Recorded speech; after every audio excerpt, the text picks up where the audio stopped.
শুধুমাত্র আসানসোল আদালত নয়, বহরমপুর জেলা জজ কোর্ট, সেখানেও একই ঘটনা। বহরমপুর জেলা জজ কোর্টেও বোমাতঙ্ক, প্রধান বিচারককে মেলে হুমকি, কোর্ট চত্বরে তল্লাশি ডগ স্কোয়াডের।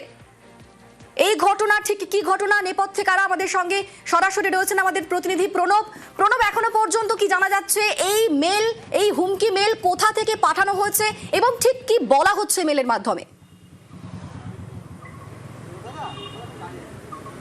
দেখো, হুমকি মেলটা প্রাথমিকভাবে জানা যাচ্ছে তামিলনাড়ু থেকে এসেছে এবং প্রধান বিচারক যিনি রয়েছেন তারই মেলে কিন্তু পাঠানো হয়েছে। এবং বহরমপুর জেলা জজ কোর্টে প্রতিদিনের মতো আজকে সকালবেলাতেও কিন্তু ঠিক একইভাবে শুরু হয়েছিল। তারপরে লক্ষ্য করা হয় যে প্রধান বিচারকের যিনি রয়েছেন তার মেলের মধ্যে একটি হুমকি মেল, এবং যেখানে কিন্তু এই বোমাতঙ্ক এবং উড়িয়ে দেওয়ার একটা হুমকি দেওয়া রয়েছে। সঙ্গে সঙ্গে পুলিশকে জানানো হয়। তারপরে কিন্তু ডগ স্কোয়াড থেকে আরম্ভ করে বোম স্কোয়াডের লোকজন তারা চলে আসেন এবং কুকুর নিয়ে তোমার সমস্ত যে কোর্ট চত্বর সেই চত্বরে কিন্তু তল্লাশি চালানো হচ্ছে। এবং ডিআইবির আধিকারিকরাও এসেছেন, সাইবার ক্রাইম যে ডিপার্টমেন্ট রয়েছে তারাও এসেছে। এর পেছনে কি আসল ঘটনা সেটা কিন্তু জানার চেষ্টা করছে। এই মুহূর্তে প্রতিটা তোমার বিচারকদের যে সমস্ত ঘর রয়েছে সেই সমস্ত ঘরে কিন্তু তল্লাশি চালাচ্ছেন পুলিশ আধিকারিকরা, এবং আধিকারিকদের সঙ্গেও তিনি কোর্ট চত্বরে যারা কর্মী রয়েছেন তাদের সঙ্গে কথা বলছেন। এবং হঠাৎ করে এই ধরনের একটা মেল যথেষ্টভাবে কিন্তু আতঙ্কের পরিবেশ শুরু হয়েছে। এবং সকালবেলা থেকে রীতিমতনভাবে যেভাবে বিচার প্রক্রিয়া শুরু হয় প্রতিদিনের মতো আজকেও কিন্তু শুরু হয়েছিল, কিন্তু কোথাও একটা যেন তোমার হঠাৎ করেই ছেদ কেটেছে এই মেলকে ঘিরে।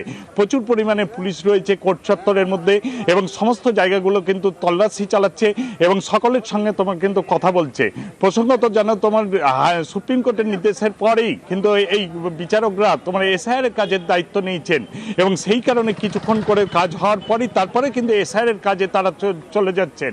এবং আজকেও কিন্তু সেই রকম ঠিক ছিল, এবং সেই কারণে কিন্তু বিচার পক্ষেও ঠিক সেইভাবে শুরু হয়েছিল তাড়াতাড়ি করে। কিন্তু তারপরে হঠাৎ করে একটা মেল যেন কোনো জায়গায় ছেদ করেছে, এবং পুলিশের আধিকারিকরা থেকে আরম্ভ করে ডিআইবি আধিকারিকরা তারা কিন্তু সেই মেলের তল্লাশি, মেল কোথা থেকে এসেছে, এর পেছনে কারা রয়েছে, কি সত্যি ঘটনাটা সেটা কিন্তু জানার চেষ্টা করছেন।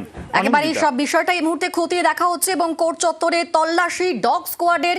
তামিলনাড়ু থেকে হুমকি মেল বলে এখনো পর্যন্ত অভিযোগ উঠে আসছে, এবং এই ঘটনার নেপথ্যে কারা রয়েছে সেই পুরো বিষয়টাই খতিয়ে দেখা হচ্ছে। ইমেলটা এসছে যে জজ কোর্ট ক্যাম্পাসের মধ্যে একটা বিশাল ধরনের দুর্ঘটনা ঘটে যেতে পারে, এবং এই বিষয়টা নিয়ে একটা সাধারণ মানুষ, লিটিগ্যান্ট এবং উকিল, জজ সাহেব প্রত্যেকের মধ্যে একটা কিন্তু আতঙ্কের আবহ তৈরি হয়েছে।